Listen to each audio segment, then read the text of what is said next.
Potties Podcast, WATP.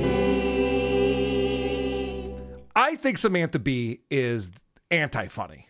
I don't understand why she's a comedian. I don't get her jokes. I think she's amateur hour. And I want to play for you. This is an episode she did with Judd Apatow. And this is her opening monologue. This is amateur writing. If I were to tell you, this is just some Looney Tunes, a Double Delirium or whatever show that we found online somewhere, you would believe it. But this is a celebrity who lives in Hollywood who makes a living from entertainment somehow. Hi, I'm Samantha Bee, and in a previous life, I was a teenage criminal. I mean, technically, it was this lifetime, but I'm just trying to make sure the authorities don't come after me. What kind of extradition policy does Canada have with the U.S.? Am I joking? I don't know. But it is true. As a teenager, I was guilty of a few things that I'm now quite ashamed about. There were the Anne Murray haircuts. Those were bad. The double popped collar polo shirts, worse. And also the car theft. Okay, I suppose you could say that probably was the worst. There have been no laughs! What do you mean? None! It's the comedy rule of threes minus the comedy. Yeah. She left that part out. It's not good. It just occurred to me now that this reminds me of, I always hated the character Peggy Hill. Yes. On King of the Hill. Yep. And whenever she would start talking about her musings that she used to write for the paper, that's what this is. Like, it's obviously all written out. Yeah. And it's just like, oh, I'm going to be clever and read this on my show. And Oh, yeah. That's why I said monologue. At all. That's why I said monologue, because she's treating this just like she treated her TV show, where she's coming up. But I don't think she has writers for this. I think she's writing this. Yeah. Which her TV show, maybe she wrote that too, because it was just as bad. So she's talking about the fact that she dated this guy when she was growing up in Toronto who used to steal cars. You didn't listen to this episode, did you? I listened to this part. You did? Okay. Not the rest. Okay. So she's growing up and her boyfriend's stealing cars and they're selling it for parts. And so they're able to throw these parties in hotel rooms. She's like 15, 16 years old. And she explains, this is very performative. You can tell she's acting. And just like you said, there's a script. She's acting it out. It's obvious. Like, I would literally rent rooms under fake fancy names like Mrs. Rosewell. Did I mention I had braces? And one side of my hair was shorter than the other side of my hair. Anyways. Fancy names like Mrs. Rosewell. What does that even mean? It's as funny as having two different, like, oh, haircuts. God, hilarious. Wow. I dabbled in the latest episode, and I swear that if I didn't know it was Samantha Bee, I would have sworn it was Sarah Silverman. That chirpy, smug delivery. Yes. And the overacting, like you mentioned. Why is she cracking up at that? I was using these fancy names. That's what people do when something isn't funny. And then I'm going to play one more clip, and then I'll let Andy take over for a moment. But because you brought that up, producer Chris, I hate her voice. Yes, I know. I fucking can't stand her little kid-ish vocal fry-y voice. This is her starting out the Judd Apatow interview. Can I just start asking you questions now? We just jump right into it. We jump right in. Are you in Los Angeles right now? I am at my office. I'm striking right now in my office. Sweet. I'm alone. None of this will be written down. This is how an amateur would start their show, an interview with Judd Apatow. Can I just start asking you questions now? Huh? And then we'll go out for spaghetti and meatballs. I'm going to start asking you questions now, okay? Andy, what did you pick up on? This is where she's like, kind of sort of started to find a stride or a format. I went all the way back to the beginning. Nice. I like to see how these things get started. Sure. And where they get started. Never do that with WATP, by the way. Yeah. Just do it with other people's shows. I don't want to hear about when we have to apologize. Yeah, right. Okay, so in my clip one, Samantha is making big sacrifices to make this show happen for us. Oh, good. Here I am talking to you in my basement, physically cold, and I'm tangled up in cables because I made the choice to prioritize literally anything but my own comfort for our first official recording. Why? Because great art can only be made in a state of mild distress. I mean, even depressed losers put on socks in a bathrobe. If you're Yeah. cold, that's kind of on you, Samantha. Also, if you're wrapped up in cords, take another 5 minutes, figure that out, and then hit record. This is not a live show. Zip tie your shit and put on a sweater. Right. It's so annoying because it's so fake. And that's one of the things I think a lot of these performers, we've talked about this a lot. And it's one of the reasons why Drew Lane really enjoyed our show when he first listened to it is these celebrities get involved in podcasting. And because they're in the entertainment world, they think they understand how it works. And radio, podcasting, whatever it is, it has to be real. Yeah. When it's fake, you're just like, what? It doesn't translate. Dangled up in court? Like, whatever. What are you talking about? They also think minutia is funny. Right. Because it's coming from them. Right. I was on TV. Yeah. Isn't that amazing? So I'm in my basement. It's cold. I was on TV. Why Why is do your you basement mention cold? that? Because in clip 2, Samantha was on TV for 20 years, and that's a long time, but her identity is more than just all about people saying, pay attention to me. My TV show ended. I will say that at that point, I'd been on TV for 20 years straight. So the question I was asking myself was, well, who am I if I'm not on TV? Like, I mean, I thought I would be fine, is my but a lot talent? of people around me kept saying that it would be really hard. But I was pretty sure I had a healthy sense of self and that my ego isn't wrapped up in having airtime. Well, why even do this then? How many shows are just like this? A lot. How many people really need this?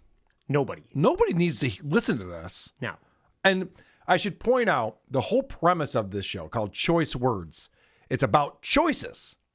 So she has to shoehorn in questions to all of her guests about choices that they made and figure out, why did you make the choice that you made? As if that's interesting in any single way. yeah, could you paint with a broader brush? Yeah. Why did you choose to be on my podcast? Yeah, Well, right. You asked me. Yeah. So I checked out Eric Andre because I like Eric Andre. He's a very funny guy. And I'm like, how is Samantha Bee going to ruin this? That was literally, I'm going in, I'm like, putting my notes down for myself. Like, how is she going to fuck up this interview? And I have a couple of examples of that. But listen to this question that she asks Eric Andre. What kind of a choice maker are you? Are you as impulsive as you would seem to be, like on the Eric Andre show? Are you like intentional and actually you're like, no, I ruminate for weeks? Sammy, that's a stupid question. What kind of a choice maker are you? What kind of a choice maker are you, Andy? Well, I choose to walk out on this interview. Yeah. That's what he should I made a really bad choice when I said yes to this. That was a bad choice. I'm trying to be funny. Do you want to make that choice? Because this sucks. Oh, my God. So I'm all excited. Eric Andre is the guest of the show. He was great on Howard Stern. I enjoyed his show. I enjoy him in movies. His stand-up's good. All right, this is going to be great. We got Eric Andre. They're going to introduce him. Like, okay, what are we going to be talking about today? Last year, Eric filed a lawsuit against the Clayton County Police Department in Georgia after being racially profiled and stopped while boarding a flight at the Atlanta airport. Of course, it's fucking SJW bullshit. No. She has to find the worst angle to talk to Eric Andre about. No. So tell me about being black in America. Like, but he's okay. How's he getting racially profiled in Atlanta? Black there. That's a good point. The fuck is she talking about? That's a really good point. That doesn't make any fucking sense. Also, I hate the woe is me, I'm a black man in America when you're a multimillionaire and you're super famous. Yeah. You know, oh my gosh, it must be really tough to be Will Smith. I know. God forbid that would happen to me someday. Can't even imagine what that's like. So the pre-show is so pointless. Samantha Bee does this thing that a lot of podcasters do. Joe Rogan used to do it. He got away from it, thankfully, where you go, all right, you're about to hear this show that I did. I interviewed this guy and we talk about this thing and then we talk about that thing. It's like, just fucking get to it. Yeah. You don't have to tell me what's going to happen. I read the description. I know what's going to happen. Right. Just let it happen. I am a massive fan of Eric's. I loved talking to him about his work and how he makes his career decisions. So take a listen and make good choices. Ugh. Gross. And make good choices. I'm going to make you a better person. Listen to my show. Make good choices. I mean, as if we're not going to hear her voice enough. I know. She has to do that. Shut the fuck up. So then she brings in Eric Andre. And again, what an awkward start to this show. It sounds so disingenuous. Oh my God. I'm so excited to talk to you. Well, thank you. And you could tell Eric Andre's like, okay. I'm so excited to talk to you. Oh my God. Oh my God. It's actually a more pleasant voice. Sounds like a Nick Kroll character. Oh my God. I'm so excited to talk to you. Excited that somebody might make my show interesting for once. But she's putting all of this on. It's so fucking fake and annoying. Samantha Bee, been in television for 20 years. Act like it. You have met celebrities. Her and Eric Andre have talked many times. They've been at different functions together. They know each other. Oh my God. Eric Andre. He just had Judd Apatow on. Fucking act like you've been there before. For Jesus sake. All right, Andy. All right. Tell me what's good about this show. Go. Set up my guess for failure. Oh. What did you like about this? Why are you a good choice maker? Yeah. All right. In clip 3, Samantha got a chance to be in a Broadway production, and this is the opportunity of a lifetime for most people. Yep. And it definitely was prestigious. It really was the kind of opportunity that comes to you once in a lifetime. Total dream job. But yet I realized that this was actually the wrong choice for me because it wasn't sitting easily in my psyche. I kept waking up in the night and worrying about it like a little, just like a little pebble in my shoe.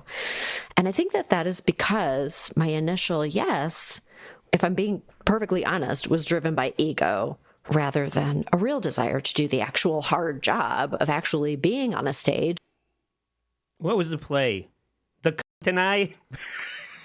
I see what you did there. Samantha Bee as Willie Loman in the death of my career.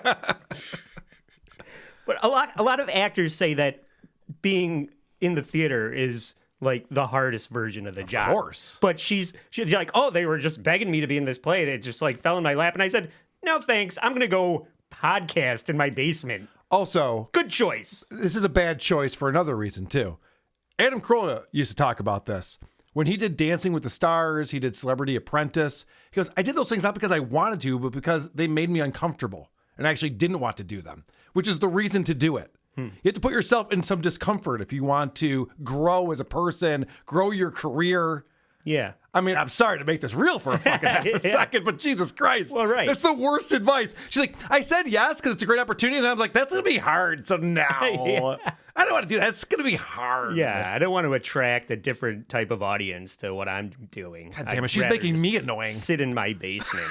I'm getting very angry with myself right now. Oh, prepare to get more angry because right. the guest on this show, Carl, Rosie O'Donnell. Fuck you.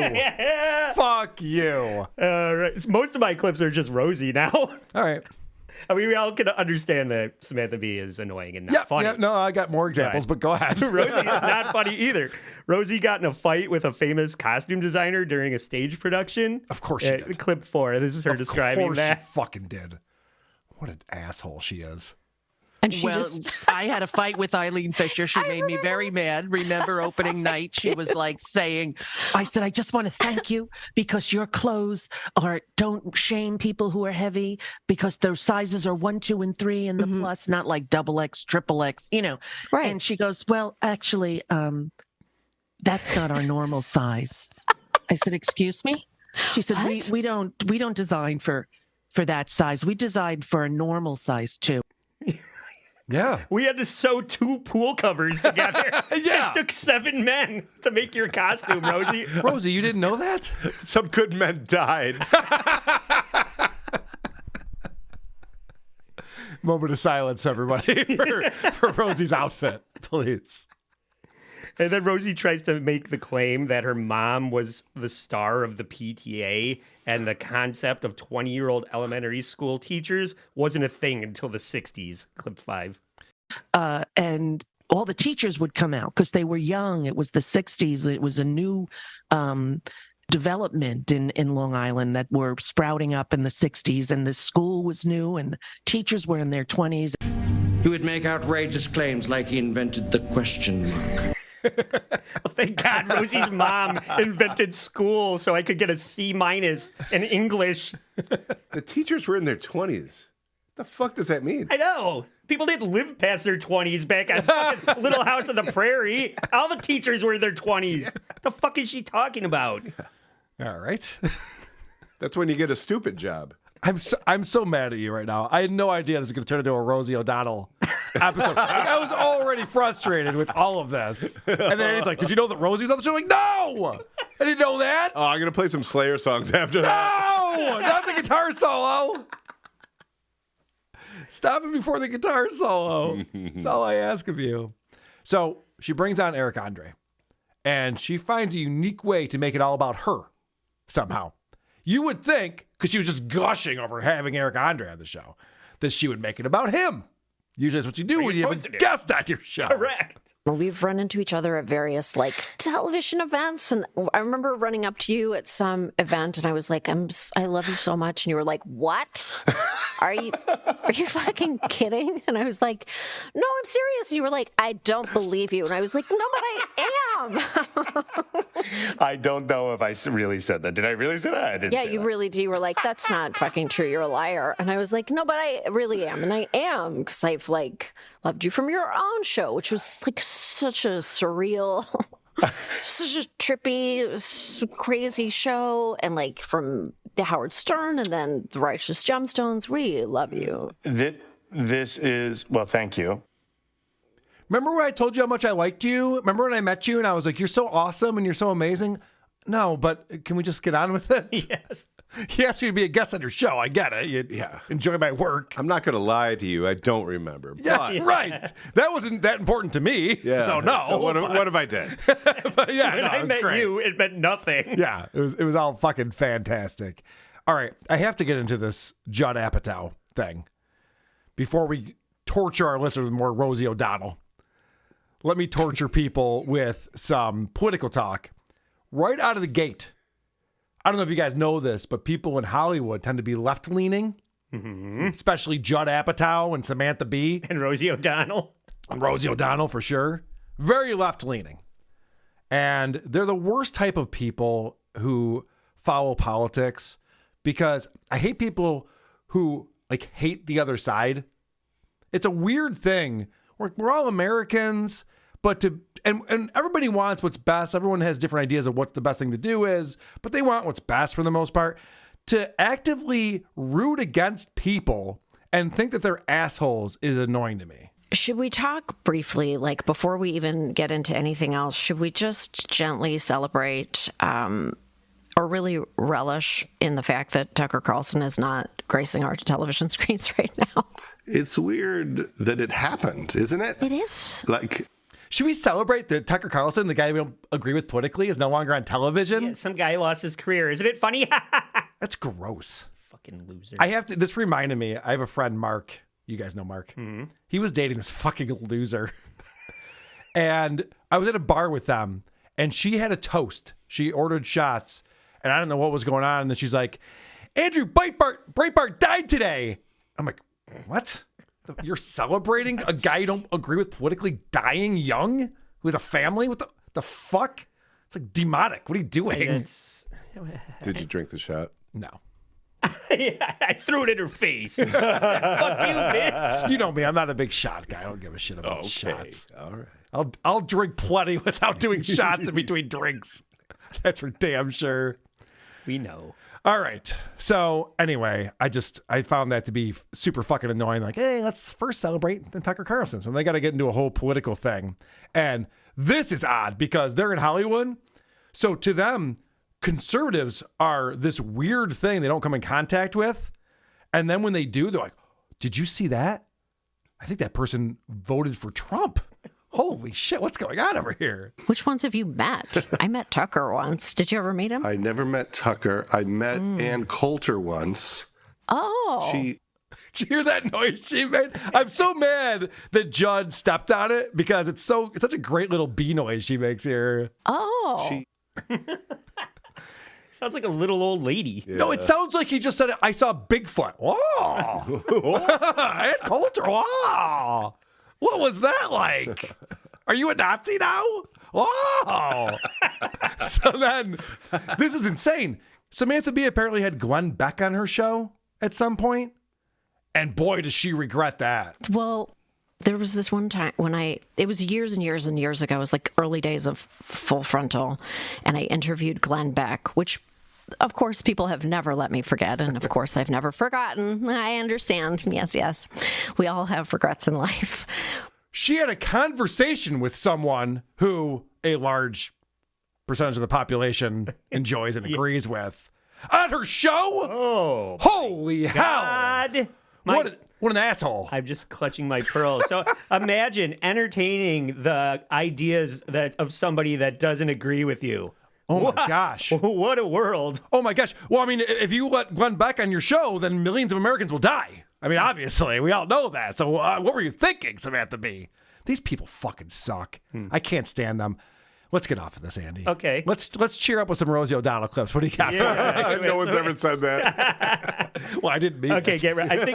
I think this might be the other one that's kind of lost in the shuffle on where you found that last one. But Rosie had to make some tough choices when she was raising her kids in clip 6. There's a dinner with Hillary Clinton, and there's a charity I have to go to. I remember Parker was 5, and he said, "Why are you going out again?" And I said, well, there are some kids that don't have enough money for medicine, and mommy's going to go do a fundraiser and help take care of those kids. And he said, why don't you stay home and take care of us? Sammy was 5. 5 years old. See, looking directly down the barrel of your soul. So I says to Parker, I says, it's $200 a plate and they're serving surf and turf. And you know mommy's going back for seconds and thirds. So I got to go, Parker. I got to take care of mommy. Yeah. What a weird anecdote. She literally had a kid who ran away from home and never returned because she's such a shitty parent. Did you know that? No. One of her adopted kids ran away from her. Was it Parker? And kept running. I don't do a lot of studying on Rosie O'Donnell, but she's like, did I ever tell you about how I'm a shitty parent because I care about politics more than I do my family? No, but please, go for it. Yeah. Why not? Fucking asshole. Well, in clip 7, she just keeps adopting kids. Kids run away, she just adopts more. Right. And she makes this joke, and she always makes this joke. You know, I always make the joke, well, I turned 50 and I could either have a facelift or adopt a baby. And I chose the infant. I took the infant. I guess the joke's on us because we're the ones that got to look at her. You hideous mess. The facelift wasn't going to do disgust anything. me. It wasn't going to do anything. It's like totaling your car and like banging out the dent. You're like, I mean, it still doesn't start. What are we doing? What are we doing? Are we going to paint it? We're going to put rims on his 1979 El Camino. It doesn't matter. It's fine. I was going to say a facelift on a pig. I was trying to figure out how that worked with lipstick. You get the point. Yeah. All right. So then they're talking about going back to Judd Apatow. They don't realize that the things that they're saying are also about them. They think that this is only about like conservatives or people they don't like. I don't think people really understand the ways that money changes people's behavior. Oh, doesn't it? Yeah, not us. Not Seth Rogen. Not my buddy Seth Rogen. We're not changing because of money. It's just everyone else who's doing that. Like, you guys are the poster children for your behavior changing when you get to Hollywood and you become fucking Hollywood liberals and you just fucking nonstop tell everyone else how to live their lives. Right. The worst industry in the country. Right. Locking the door behind you once you make it. Yeah. Yeah. Right. No one else is allowed to do what we did. Yeah. Telling everybody they're doing it wrong. Oh, so I wouldn't make Superbad again. Well, you should. Yeah. That was a good movie. I can't believe you're raising your kids like that. Can't you afford 3 nannies? Fuck you. I mean, I can. All right. So, of course, Samantha Bee talking about how she was stealing cars when she was growing up. And so Judd has to tell his story. And so Judd is talking about how him and his friends used to break into cars to steal radar detectors. I think like all of our parents had just gotten divorced and we were all miserable. And I think we wanted to get caught. We just wanted to yell at our parents and go, see what you turned us into. Yeah. You ruined us. Your negligent parenting. I can do this on my own. I'm stealing radar detectors because I am traumatized. Oh my God, that is so funny. Everyone pretend podcasting isn't boring. What was the funny part? I know. Thank you for telling me it was, because I wouldn't have known. Otherwise. I didn't think that was funny at all. Also, she wasn't picking up what he was putting down. Not at all. He was like, yeah, I was acting out to get attention. I felt bad about this. She's just like, yeah, you were trying to say you could do this on your own. He's like, well, no, I was an asshole. I was stealing radar detectors out of cars. So no, that's not what I meant at all. And she's like, oh, that's so funny. Okay. I did it because I was spoiled and bored. Yeah. I might have something in common. That's so funny. Yeah. So this is bizarre. For some reason, Judd Apatow was talking about writing Roseanne Barr's stand-up act with Norm Macdonald. I don't know if you knew this, but Roseanne hired Norm and Judd to help her write her stand-up. And this is what Samantha says. Oh my God, where did all of that unearned confidence come from? And can I have it? The balls on Samantha Bee to act like she doesn't have unearned confidence. She has nothing but unearned confidence. Who is she talking about? Judd? Yes. Where do you get off saying that he didn't earn the confidence? That's what I'm saying. Yeah. He's the most prolific comedy movie writer of our generation. And she's just like, wow, how'd you pull that off without that unearned confidence that you had? Samantha Bee, you're the one who hasn't earned any of your confidence. You're not funny. Yeah. Being able to talk while you're inhaling is not a talent. It's not a talent.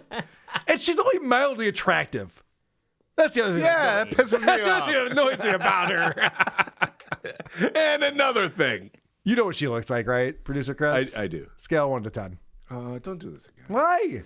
You're so good at it. You called me gay last time. 6. Jesus, so she's hotter than Bobby Altoff? She has nicer hair. Okay. You really hate her hair. She's a fucking... Chris is a hair guy. I always forget that. Jesus Christ. It's the first thing he looks at. Whoa, look at that head of hair. 5, if ever. She's the NPC 5 across the board with the voice of a 3. All right, new game. Forget about number systems. It's antiquated. How much would you pay for her OnlyFans if you know she shows her asshole? All right, this makes sense, right? It's a fun game. Does she take checks? Like, what's the most? Most I would pay? Yeah, what's the most you would What's pay? the least I would pay? No, I'm not talking about like negotiating. It's not like you're saying, I'll give you $2. You know, it's not that. It's like 3 cases of Coors. Yeah. All right, well, that's substantial, actually. Fair enough. People in the Discord chat, let us know how much money you would pay to see Samantha Bee's asshole on OnlyFans. I want to know. Andy, I'm getting silly. Let's go back to you. Yeah. Please, take it away. So in clip 8, Rosie uses a unique metric for how she delegates her time. Okay. You're just one person, no matter how successful you get in whatever industry. Right. You're just one person, and you have one, pizza pie, and how you slice your time and what you give attention to. And you have to create, slices that get smaller and smaller as we get older and older. It's like a birthday cake or a pizza pie. I call this the Vinny method. Yeah, it's like a croissant. From 9 to 11, it's breakfast pizza. From noon to 2, it's Meat Lover's deep dish. And then mushroom and banana pepper for the rest of the day. Of course she equates everything to food. Makes sense. All right. I got one more in the Rosie package. And Samantha wants to bring up an interesting Instagram post that Rosie had.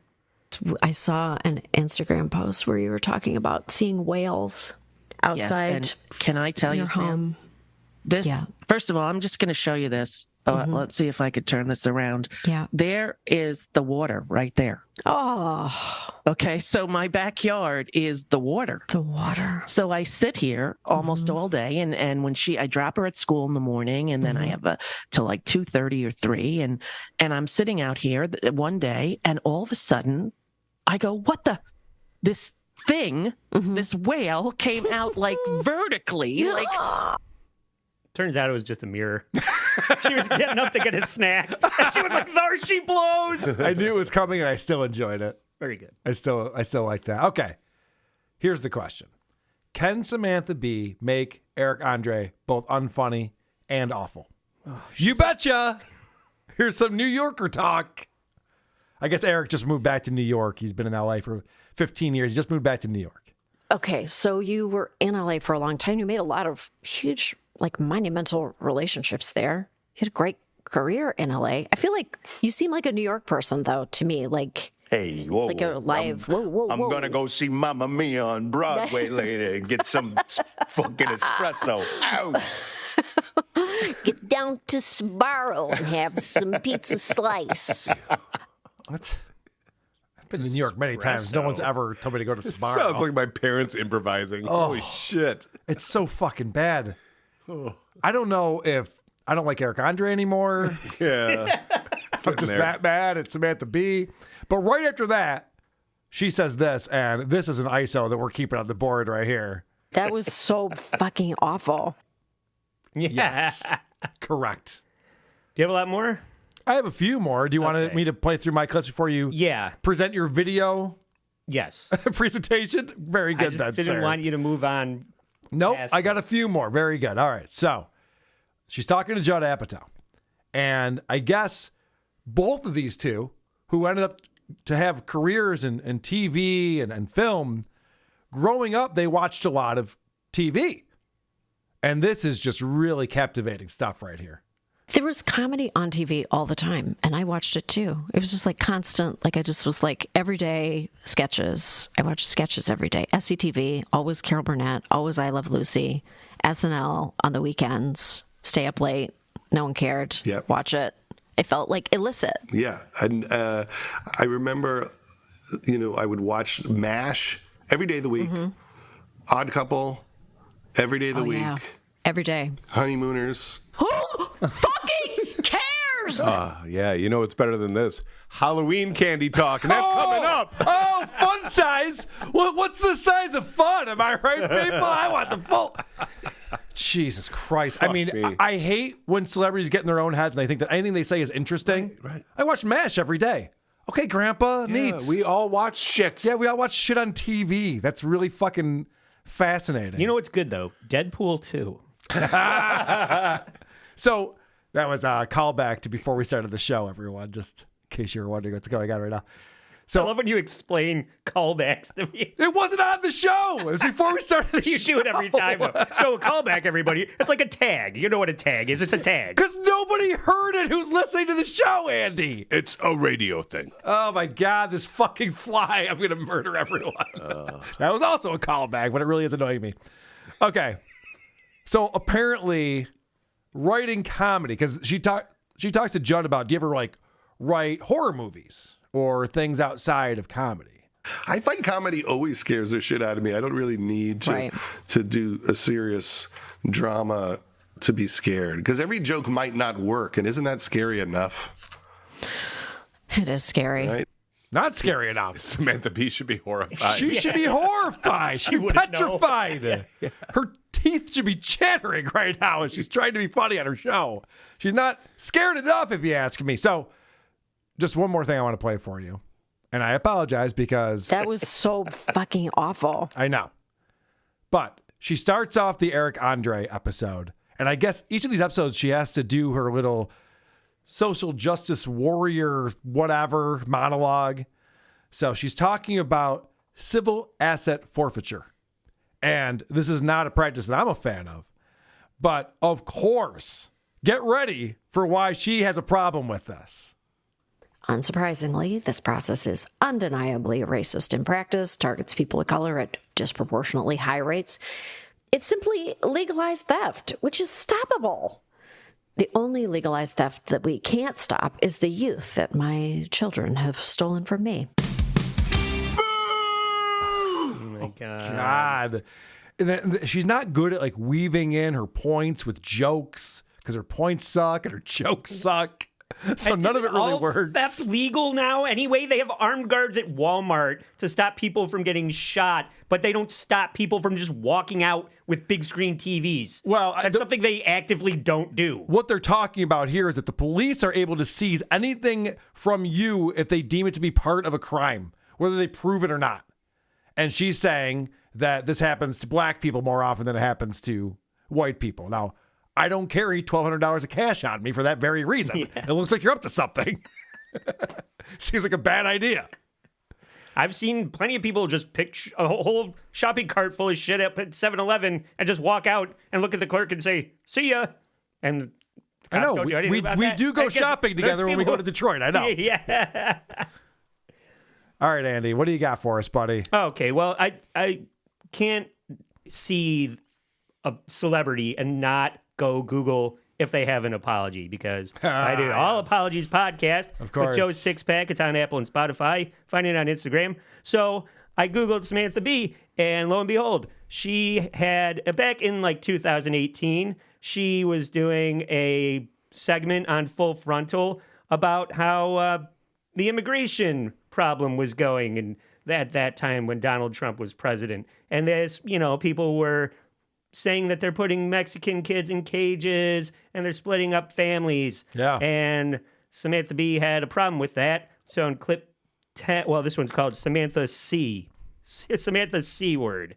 This is her having because Ivanka Trump, not long after they showed a Mexican kid in a cage, Ivanka Trump goes on Instagram and has a nice little photo shoot with her son. So it's like, and Samantha Bee had a problem with that. What a setup. Let me just say, one mother to another, do something about your dad's immigration practices, you feckless. He listens to you. Be using the C word there. She That's what she's apologizing for? Well, yeah, because then, everybody's just like, oh, she's attacking the first family. And Ivanka, it's not like Ivanka. Everyone did that. Right. What the fuck's the It's also the problem? biggest laugh she ever got. Yeah. Right. And you think Ivanka Trump is going to be able to convince Donald what to do with immigration policy? Every day's a Saturday to her. She doesn't even know what the fuck is going on. But Sounds nice. yeah. But in I work on Saturday. Oh, yeah. I do too. but the Samantha text apology, her bosses said, I would like to gotta go. sincerely apologize. See, I thought this was actually going to be a text. I apologize. I stepped all over you. that's okay. You want me to play it? Well, yeah, her bosses make her go bend the knee and kiss the ring. Gotcha. Okay. I would like to sincerely apologize to Ivanka Trump and to my viewers for using an expletive on my show to describe her last night. It was inappropriate and inexcusable. I crossed a line and I deeply regret it. No, she doesn't. I know. What the fuck? I meant Right. twat. They're making me do this. Who are these podcasts?